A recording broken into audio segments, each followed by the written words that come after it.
So my name is Kris. I'm a flood and coastal risk management advisor at the Environment Agency, and I'm here today to talk to you briefly about the change that we could potentially see to our coastline as a result of climate change and sea level rise. So Matt's already covered sea level rise, but I thought I'd just bring this up again very quickly. So this is effectively the same data that Matt just showed us. This is sea level rise at Bude from the year 2000 to 2100. What I was just going to point out is, as Matt's alluded to, there is a range of sort of sea level rise projections, and what we actually witness kind of depends on the emissions that we see sort of over the next 100 years. As far as the actual data that we use at the Environment Agency in our sort of strategy planning is the highest line there. So we basically use a high emission scenario. We typically refer to this as a reasonable worst case.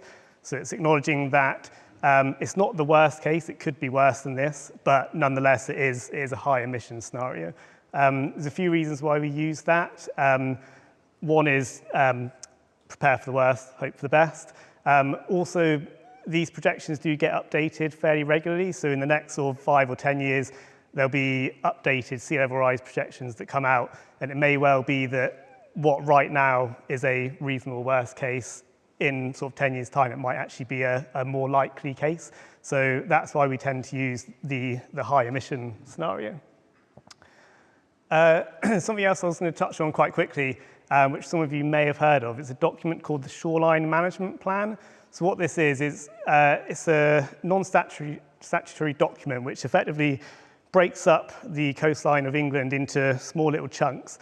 And for each little area of coastline, it gives it a preferred management option over 3 time periods.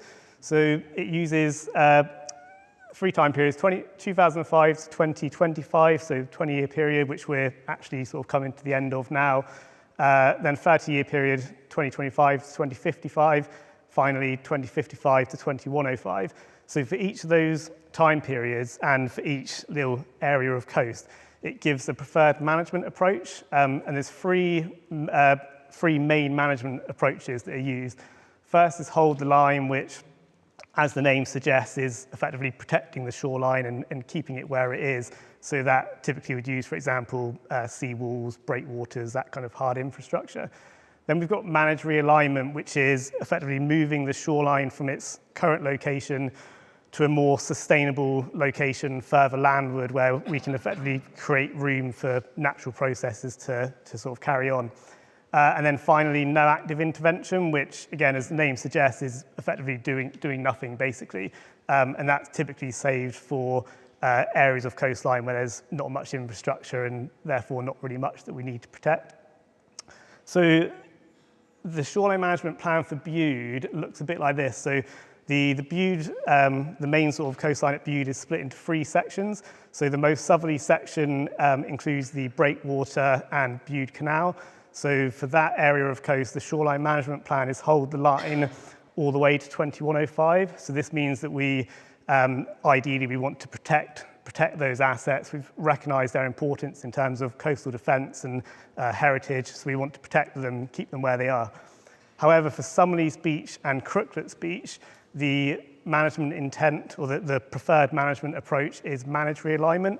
So at Crooklets and Summerlees, the shoreline management plan is telling us that ideally we want to take an approach where we're effectively moving the shoreline back to somewhere further landward, and, as I say, allowing the beach and the natural processes to sort of carry on naturally.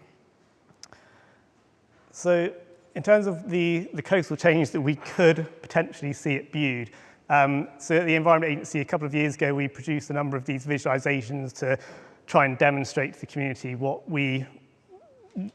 could happen. And these are actually in the public domain now, so if I'm going through them quite quickly, just bear in mind that you can find these online and look for yourself later on. So this is Summerlees Beach in the present day, so this should be quite familiar. So obviously you've got the canal area here in the bottom right, sort of the dunes and the car park, and then Life's a Beach is up there on the left. So that's present day, and this is an average spring tide, so the water level you're seeing there is an average spring tide that we see today. In the short term, we might expect it to start looking like this. So at this point, the dunes have eroded back There's still sort of this flank of dunes here is remaining, but the front section of dunes has eroded. The lifeboat station and the toilet block are now looking quite precarious. There's not really much dunes to protect them. But most of the key infrastructure is still there. The car park's still there, the lifeboat station and so on. I should bear in mind, there is some years up in the top corner there. It's useful to have these kind of time periods to work towards, and these years are based on our current sea level rise projections. But I would say take the years with a bit of a pinch of salt, because the rate at which change happens will very much depend on not only the rate of sea level rise, but also how often we get storms as well, and how severe those storms are. So that's the short term. In the medium term, it might start looking like something like this. So at this point, the top section of Summerlees car park has now completely eroded. Bottom half is still remaining. The road out of the car park is just about still usable, but vehicle access to the Life's a Beach area is now lost. As a result of the dunes being eroded, the river is now, you can just tell the river's starting to take sort of more of a route out the middle of the beach rather than kind of staying closer towards the canal. The castle grounds area is now very much more exposed because the dunes aren't there to protect it anymore. And also, as a result of that, seeing much more regular flooding to sort of Neatside area and the recreation ground. And then finally, looking all the way to 2120, so in 100 years from now, at this point, the car park's completely eroded, potentially underwater on a spring tide. Again, the castle and recreation area are very much exposed now. There's no dunes at all. And obviously as well, much more frequent flooding of the wharf and Neatside area. It's worth bearing in mind that the car park at Summerlees obviously runs slightly downhill as well. So once those dunes are eroded and once it's a kind of direct wave attack, you would potentially start to see the erosion accelerate. Trying to think if there's anything I can say about that. Nope. So that's Summerlees, and same again for Crooklets. So again, this should be familiar with most of you that are familiar with Crooklets. Obviously, stream comes down the middle. You've got Surf Club and Rosie's on the left side, and then Crooklets Calf here on the right. So that's present day on a average spring tide. And if we move forward, so this is in about 20 years from now, more or less, again on an average spring tide. At this point, the main change is basically just the sea level coming higher up the beach. As a result, not just of sea level rise, but also as sea level rises, you're going to get more erosion of the beach, so therefore the beach level goes down as well. So combined, they obviously make the water level come closer in. What's interesting about Crooklets and what makes Crooklets obviously different from Summerlees is, whereas Summerlees is backed by sand dunes, which are very erodible, they're of course very soft. You go down there on a spring tide and a storm and you can actually see the dunes being eroded. Whereas at Crooklets, it's backed by sort of hard concrete infrastructure. So therefore, the way that Crooklets will change in the future is very much dependent on if, when, and how that kind of concrete infrastructure fails. In these visualizations, we've assumed that the concrete will fail in the 2040s, and then when it fails, it's gone, and the beach can erode much quicker. That is a very cautious approach. Obviously, it could last a lot longer than that. And also, when it does start failing, it won't just disappear overnight. It might fail a bit here, a bit there, and then it'll sort of disappear over time.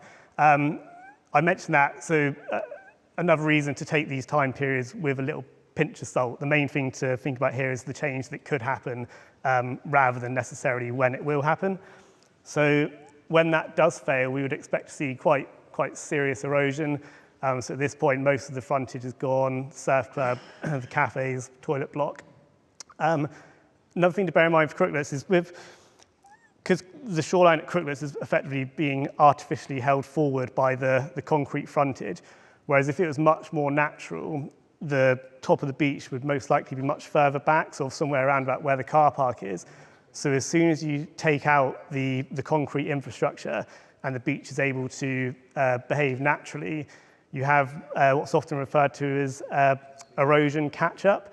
And what effectively that is, it's a period of very much accelerated erosion where you take away the concrete and the beach basically wants to quickly get to where it otherwise would have been if it wasn't being artificially held forward.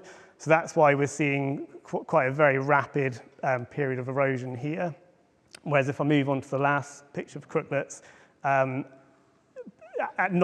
actually, the change in this picture from the last isn't actually as severe as the two pictures prior to that, because the rate of erosion has actually slowed down slightly. But nonetheless, obviously the entire frontage is gone, the car park, the cafes, the skate park, some of the road access is obviously gone, and also starting to see more frequent flooding of Downs View as well. So potentially quite serious change at crooklets. But as I say, very much dependent on emissions and storm occurrence and everything else. So just before I finish, a couple of things to consider when thinking about sort of how we should manage the coast and the recommendations we might make. The first is, again, just to reiterate that the preferred management approach for both crooklets and sublees is managed realignment. So those pictures that I just showed you are actually based on a no active intervention scenario. So they were based on us doing nothing. Whereas if we follow the shoreline management plan of managed realignment, in theory, in the future, the beaches shouldn't look how we just saw them. They should look however we make them to be, basically, in our management realignment approach. Secondly, just to point out that adaptation takes time, but it doesn't all need to be done overnight. So, for example, there might be some infrastructure, like beach huts, for example, that we can actually leave in place until they're destroyed, and then we'll rebuild them somewhere else. Whereas there might be other infrastructure that we need to give a little bit more thought to and sort of start planning a little bit earlier. And finally, just pointing out that whatever decisions we make now, we don't want to regret them in the future. So we've already covered that there's a lot of different climate change scenarios, and there's quite a range in the projections that we could see. So when we're thinking about how we adapt our coastlines to climate change, we kind of want to bear in mind all of those scenarios so that we're not, in the future, we don't end up in a position where we're kind of like, maybe we shouldn't have done that because the sea level rise is less than we thought or more than we thought. Ideally, we want our interventions to be able to be suitable for a range of outcomes, basically.